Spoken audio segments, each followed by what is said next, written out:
Con un pequeño gesto empieza el viaje que realizan tus productos para llegar a los consumidores desde los distintos canales. Tras un recorrido internacional, aduanas y procesos logísticos optimizados, LogisFashion se convierte en el hogar de cientos de productos que son cuidadosamente almacenados y tratados para cada mercado. Con la mejor tecnología y con procesos de mejora continua, aseguramos la máxima eficiencia y productividad a lo largo de la cadena de suministro. Cada día, nuestro equipo hace suyo cada pedido, preparando tus artículos de forma personalizada, garantizando un proceso cuidado y revisado de principio a fin.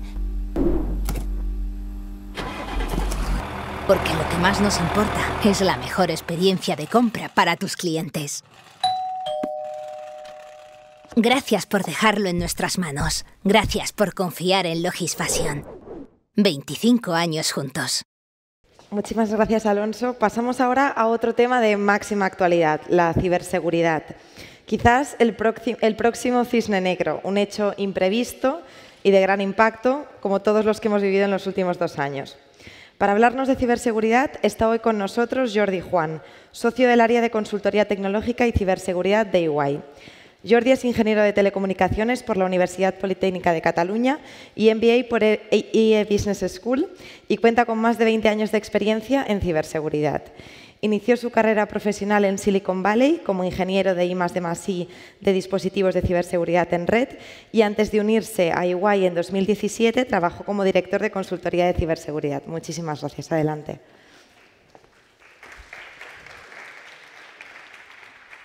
Muchas gracias. Hola, buenos días a todos. Muchas gracias. Voy a empezar hablando de qué es esto de los cisnes negros y qué tienen que ver con la seguridad. La teoría del cisne negro la acuñó este señor, Nassim Taleb, un economista libanés, allá por el año 2007 más o menos. El objetivo era poder definir una serie de eventos o de sucesos que tenían 3 características en común. Eran cosas extremadamente raras, totalmente impredecibles. Producen un impacto impresionante. Y después, una vez habían sucedido, la gente tendía a buscarles una explicación que las hiciera parecer predecibles. Un poco lo que dicen en mi pueblo, que después de visto todo el mundo es listo. Esta teoría la acuñó basándose en la creencia o el hecho que se tenía a principios del siglo XVI de que todos los cisnes eran blancos, hasta que los europeos fuimos a Asia y allí vimos que había cisnes negros. Entonces allí se reformularon todos los principios que había y se empezaron a justificar el por qué había cisnes negros. A este señor, en el año 2021, le preguntaron sobre si la pandemia era un cisne negro. Y ahí un poco matizó su teoría, le salió un poco el gen gallego, ¿no? Dijo, depende. Depende del observador. Hay observadores que tienen más información y, por lo tanto, ese evento no va a ser algo impredecible, va a ser algo que ya está esperado y, por lo tanto, es un cisne blanco. Y luego hay otro tipo de observadores que no tienen información en la materia y, por lo tanto, para ellos sí que es un cisne negro. ¿Por qué os cuento todo esto? Porque un poco el objetivo de mi charla es que salgáis de aquí sabiendo que la ciberseguridad es un cisne blanco. Es un cisne blanco, pero a todas luces. ¿Seguro que es un cisne blanco? Sí, seguro. Están pasando incidentes de ciberseguridad en todos los sectores. El sector de la moda no se escapa. Y a todo tipo de empresas grandes, empresas pequeñas, empresas medianas, empresas del sector más de lujo, empresas del sector más de masas. Nadie se libra de los temas de ciberseguridad. Y esto que veis aquí en la pantalla es solo la punta del iceberg. Por norma general, los incidentes de seguridad no suelen publicitarse. Es muy difícil que la gente haga públicos sus incidentes, a no ser que tengan consecuencias realmente grandes, como todos estos que vemos aquí. ¿Y por qué? ¿Por qué pasa esto? ¿Por qué nos atacan? Pues por dinero. Los ciberdelincuentes, al final, tienen un modelo de negocio, son bandas organizadas y lo que buscan es maximizar su inversión. Como veréis, es relativamente sencillo sacar un rédito de estos ciberataques. Voy a poner una serie de ejemplos El año pasado, en España, el 64% de empresas que recibieron un ransomware pagaron por desbloquear su información. A modo de curiosidad, un ransomware es un software malicioso que lo que hace es cifrarte la información en tu dispositivo y te pide un dinero, normalmente en monedas electrónicas, para desbloquear esa información. Este tipo de software se puede conseguir en el mercado negro, en lo que se llama la dark web, por aproximadamente unos 100 euros.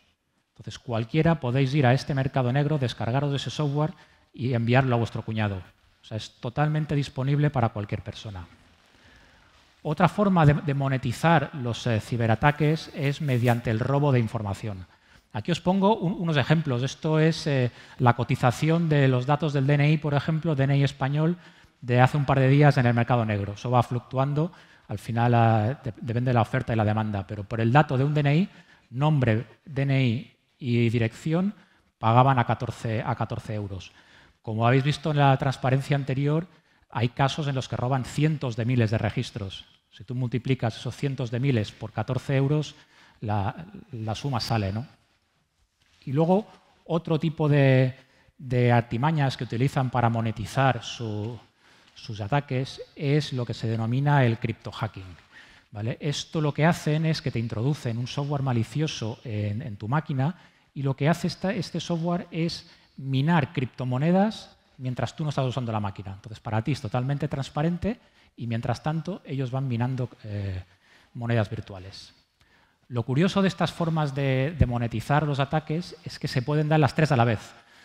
Te entra un software malicioso, empieza a minar monedas utilizando tus recursos, mientras te va robando toda la información y cuando ya no tiene nada más para exprimir, te cifra toda la información y te pide un rescate. Con lo cual, como veis, es muy sencillo, muy fácil el monetizar los ataques de seguridad. ¿Y qué podemos hacer? ¿Qué podemos hacer para protegernos sobre este tipo de incidentes? Aquí lo que quiero plantearos es tres grandes reflexiones. La primera es ser conscientes del problema. Y cuando digo ser conscientes del problema, digo que tenemos que serlo a nivel de la dirección de la empresa. Esto es algo que afecta a la empresa en su totalidad. Y no lo digo yo, lo dice el Foro de Davos. Hace ya bastantes años que introducen la ciberseguridad en el top 10 de riesgos globales para las organizaciones. Muy importante que la seguridad es una cosa de todos. No es un tema solo de tecnología, que también, aquí como veis, las vulnerabilidades tecnológicas van creciendo exponencialmente año tras año, pero al final quien explota esas vulnerabilidades tecnológicas son las personas. El 90% de ataques de seguridad entran a través de un correo malicioso que le llega a una persona, a un empleado, que pulsa el link que no toca y eso hace que se ejecute ese software malicioso que veíamos antes. Pero adicionalmente también hay que tener en cuenta los procesos. Vemos vulnerabilidades en los procesos. Aquí no sé si habéis oído hablar del fraude del CEO. Esto, cómo funciona, es se introduce ese software malicioso en una máquina de la organización, se distribuye y está un tiempo monitorizando todas las comunicaciones de correo electrónico que hay dentro de la organización. Quién habla con quién, cómo se hablan, con qué tono escriben los mensajes, hasta darse cuenta de quién es el jefe y quién es el financiero. Cuando tienen toda esa información, mandan un correo al financiero haciéndose pasar por el jefe, pero utilizando el mismo tono de lenguaje que utiliza, utilizando el mismo apodo con el que le pueda llamar, de forma que es totalmente creíble para el financiero. Y le dicen, oye, Pepe, necesito que hagas una transacción urgente de tanto dinero a tal cuenta. Entonces Pepe hace la transacción porque se la ha pedido su jefe. Entonces aquí vemos que hay una vulnerabilidad en el proceso. El proceso debería ser mucho más robusto para impedir que ese tipo de cosas se hicieran. Y en este ámbito, una frase que es trágica, pero que me parece muy interesante, es un poco para ver, los que nos dedicamos a esto, tenemos que estar atentos siempre. O sea, los malos, en cualquier momento que tú bajas la guardia, en ese momento te la cuelan, pero tú tienes que estar al tanto siempre, ¿no? ¿Y qué más podemos hacer? O sea, ya sabemos que tenemos un problema, la dirección ya está al tanto del problema. Lo siguiente es introducir la seguridad en el diseño de todas las nuevas iniciativas que vayamos a llevar a cabo. Un poco lo que consiste es meter la seguridad en el ADN, en la cultura de la empresa. Y cualquier nuevo proyecto que vayamos a llevar a cabo, todas las nuevas tecnologías que hemos estado comentando durante la mañana, tenemos que hacer una reflexión, un análisis de qué riesgos nuevos estamos asumiendo por meternos en todos estos nuevos mundos, ¿no? Y aquí, ¿de qué hay que hablar aquí? Hay que hablar de confidencialidad, de privacidad. Por confidencialidad nos referimos a qué información confidencial de la empresa vamos a introducir en esta nueva iniciativa. Va a haber diseños, va a haber maestros de precios, va a haber información estratégica, planes de marketing. Toda esa información sensible habrá que protegerla de una forma especial. Y luego, por otro lado, tenemos la privacidad, lo que afecta a todos los datos de nuestros clientes. Vamos a tener sus medidas, vamos a tener su nombre, su dirección, su cuenta bancaria. Toda esa información habrá que protegerla y además está protegida legalmente. Cualquier fuga de datos de carácter personal acarrea sanciones bastante significativas. Luego, otro ámbito que hay que analizar es la integridad o la calidad de la información. Esta información que vamos a introducir en los sistemas tiene riesgo de ser alterada y nos puede suponer eso un problema. Por ejemplo, el maestro de precios en el e-commerce, si nos lo manipulan, podemos tener un problema. Habrá que analizar todo este tipo de información para ver cómo la protegemos. Y finalmente, todo lo que tenga que ver con la disponibilidad de ese nuevo servicio que vamos a poner en marcha. Aquí os pongo un ejemplo de una cervecera. Esto debería ser seguridad nacional, pero todo lo que tenga que ver con el servicio que estamos lanzando y su disponibilidad hay que analizarlo muy bien. ¿Qué pasa si no tenemos disponibilidad durante la campaña del Black Friday? ¿Qué pasa si la campaña navideña nos quedamos sin el servicio? Todo esto hay que analizarlo muy bien. Y ahora, viendo estas tres dimensiones de las que hay que analizar las nuevas iniciativas, quiero hacer un repaso muy rápido sobre temas que ya se han comentado a lo largo de la mañana, pero sí que veamos qué implicaciones pueden tener para la ciberseguridad. Primero estaría todo lo que tenga que ver con el mobile commerce, las redes sociales, cómo interactuamos con las redes sociales, qué información intercambiamos con ellas. Tenemos datos de cliente, no los tenemos, los redirigimos a un portal e-commerce, va a estar disponible ese portal e-commerce. Todo ese tema de cosas hay que analizarlas antes de meterse en estos ámbitos. El metaverso, hemos hablado mucho, al final es un nuevo canal de comunicación. ¿Qué datos vamos a tener de nuestros clientes? ¿Qué datos vamos a compartir con la plataforma del metaverso? También comentábamos antes todo el tema de los NFTs. En el metaverso, al final, se van a vender artículos o complementos utilizando estos NFTs. Aquí agradezco la ponencia anterior, que los ha explicado muy bien y no tengo que explicar qué es un NFT. Pero al final, los NFTs son código y los programamos nosotros. Y una vez programado y subido a la red, ya no se puede cambiar. Con lo cual, si hay un problema de calidad o de seguridad en ese software, podemos tener un problema futuro. Otro tema, todo lo que tenga que ver con realidad virtual, realidad aumentada, los probadores virtuales. Aquí vamos a tener acceso a la imagen de nuestros clientes. ¿Nos pueden estar espiando? ¿Nos pueden estar robando estas imágenes? ¿Vamos a almacenar algún tipo de información de nuestros clientes? Todo esto es fundamental que lo tengamos bien analizado y veamos a qué riesgos estamos exponiendo a nuestra organización. Todo lo que comentábamos antes también de la inteligencia artificial y el Big Data. Cada vez tenemos más información, cada vez tomamos más decisiones con esa información y tenemos que ver qué riesgos de seguridad nos pueden introducir. Los dispositivos conectados, la ropa conectada, igual que el resto de iniciativas, va a coger información de nuestros clientes. Vamos a tener datos personales, seguramente datos de salud, que son muy sensibles, de nuestros clientes. Pero adicionalmente, si nos hackean una de estas prendas, pueden hacer que de repente un sensor arda y la prenda arda. Entonces tenemos un riesgo también para la integridad de nuestros clientes. Tenemos que analizar muy bien todas estas tecnologías. Y finalmente, todo el tema de la impresión 3D. La impresión 3D de moda va a ser la nueva fábrica de moda en el futuro.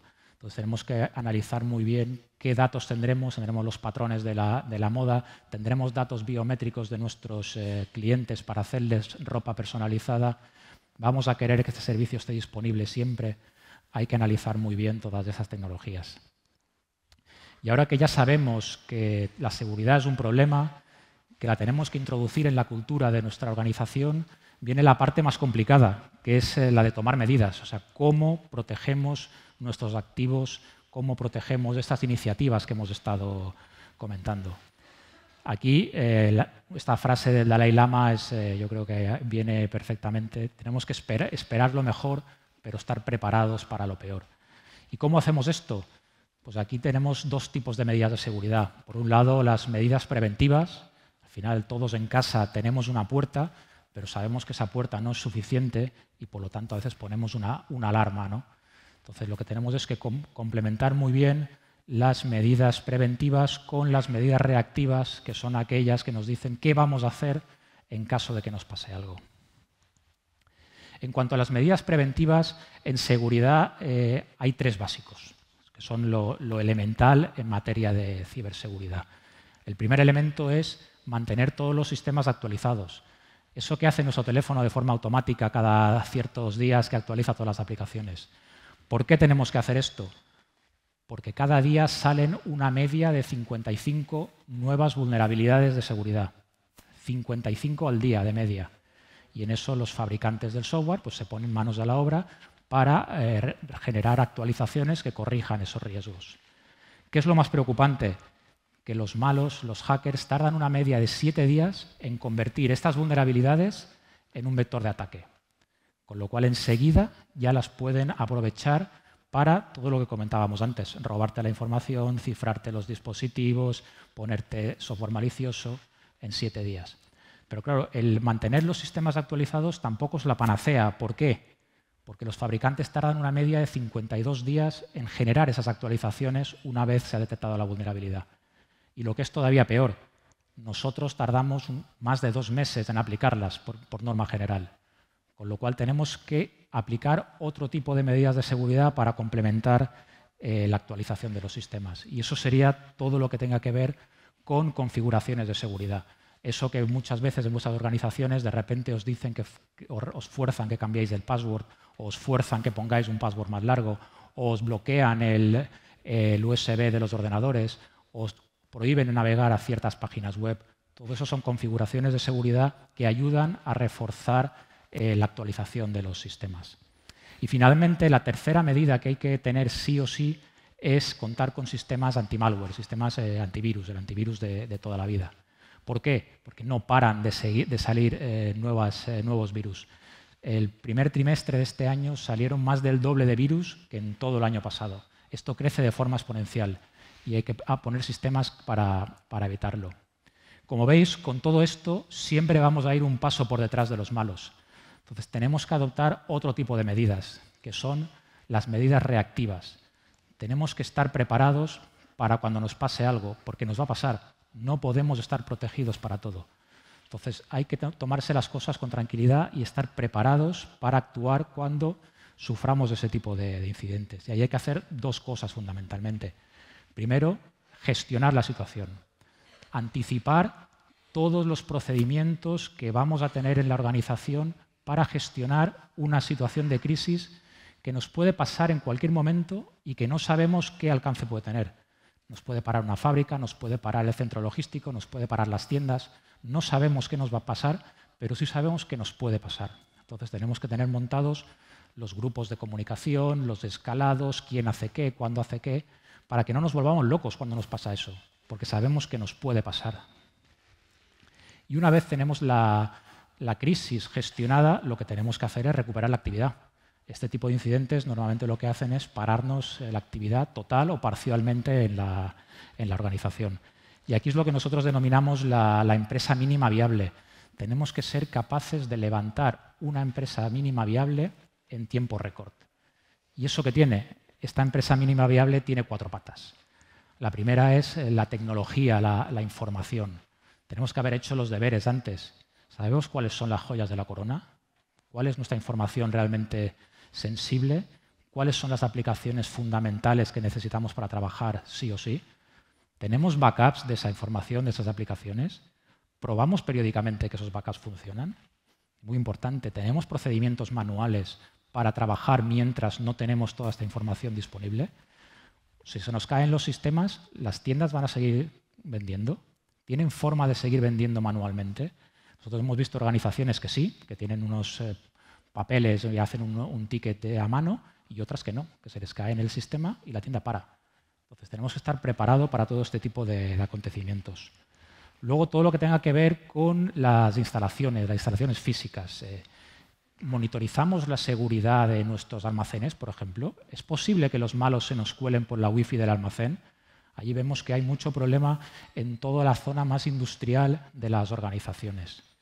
¿Tenemos stocks contingentes? Si se nos bloquea un centro de distribución o un almacén, ¿tenemos stock contingente de ese producto? ¿Somos capaces de seguir operando con un almacén cerrado? ¿Qué pasa si no podemos disponer de las oficinas? ¿Qué pasa si tenemos un problema en la red de tiendas? Todo eso tenemos que valorarlo. Luego tenemos toda la parte de proveedores. Esto, a raíz de la pandemia y de la crisis de Ucrania, estamos viendo que de repente tenemos problemas con los proveedores. Los tenemos identificados, tenemos un inventario de todos los proveedores, sabemos cuáles son críticos, tenemos alternativas para esos proveedores críticos. Para aquellos proveedores que interactúan con nosotros digitalmente, que se integran en nuestros sistemas de información, ¿hacemos algún tipo de análisis de seguridad? No sea que la vulnerabilidad nos entre por ellos y no por nosotros. Tenemos que tener muy controlado todo el tema de proveedores. Y luego el tema de personas. Las tenemos concienciadas, las tenemos formadas para trabajar en un modo de crisis. Tenemos el personal clave identificado, los diseñadores, perfumistas, de los que tenéis también perfume. Son gentes clave dentro de la organización que si tenemos un problema con estas personas tenemos una situación complicada. Entonces todo esto hay que tenerlo en mente. Ya tenemos a la dirección concienciada, tenemos la seguridad metida en la cultura de la organización y ya estamos adoptando medidas para protegernos. Con esto acabo y aprovechando que hoy es San Fermín, quería hacer una última reflexión diciendo que hay tres tipos de organizaciones. Las que han sido atacadas, las que van a ser atacadas y las que me preocupan más, que son aquellas que se creen que están seguras, pero están expuestas a los mismos riesgos que el resto de organizaciones. Con esto, si hay alguna pregunta o algo, muchas gracias.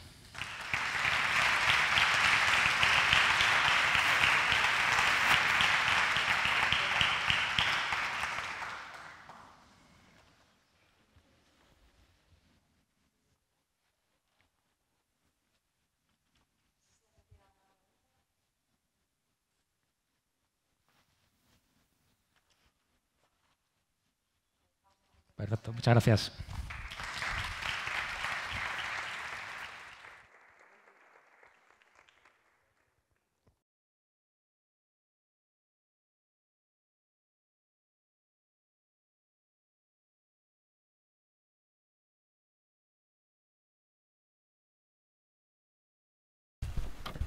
Con un pequeño gesto empieza el viaje que realizan tus productos para llegar a los consumidores desde los distintos canales. Tras un recorrido internacional, aduanas y procesos logísticos optimizados, LogisFashion se convierte en el hogar de cientos de productos que son cuidadosamente almacenados y tratados para cada mercado. Con la mejor tecnología y con procesos de mejora continua, aseguramos la máxima eficiencia y productividad a lo largo de la cadena de suministro. Cada día, nuestro equipo hace suyo cada pedido, preparando tus artículos de forma personalizada, garantizando un proceso cuidado y revisado de principio a fin. Porque lo que más nos importa es la mejor experiencia de compra para tus clientes. Gracias por dejarlo en nuestras manos. Gracias por confiar en LogisFashion. 25 años juntos.